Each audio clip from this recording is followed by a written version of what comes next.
ITC limited institute of global development తో కలిసి Aashirvaad smart India programme నిర్వహించింది. ఈ కార్యక్రమం వలన ఆంధ్రప్రదేశ్ మరియు తెలంగాణలో 24 జిల్లాల్లో పిల్లలు, గర్భిణీ స్త్రీలు ఇంకా పాలిచ్చే తల్లులతో సహా 3 లక్షల మంది లబ్ధి పొందారు. అయోడిన్ పెరుగుదల మరియు అభివృద్ధికి అవసరమైన పోషకం. దీని లోపం వలన మెదడు దెబ్బతినటం వంటి ఇర్రివర్సిబుల్ డ్యామేజ్ కి అవకాశం ఉంది. ఎక్కువగా ఆంధ్రప్రదేశ్ మరియు తెలంగాణలో అయోడిన్ లోపం ఉంది.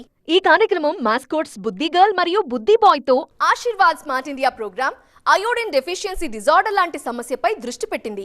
ఈ కార్యక్రమం కింద కౌమార దశలో ఉన్న విద్యార్థులకు అయోడిన్ లోపాల గురించి అవగాహన మరియు ఆరోగ్యకరమైన ఆహార పద్ధతుల యొక్క ప్రాముఖ్యతపై సెషన్లు ఇచ్చారు. అయోడిన్ పరీక్ష, ఎంగేజింగ్ క్విజ్ తో పాటు నిరంతర అభ్యాసం కోసం స్మార్ట్ బోర్డులు అందించింది. అయోడిన్ డెఫిషియన్సీ డిజార్డర్స్, అలాగే ఐరన్ లోపము, అలాగే ఎనీమియా, దాదాపుగా 22,000 మందికి మనము అయోడిన్ మీద, ఐరన్ మీద, హెల్దీ ఈటింగ్ హ్యాబిట్స్ మీద అవగాహన కల్పించడం జరిగింది.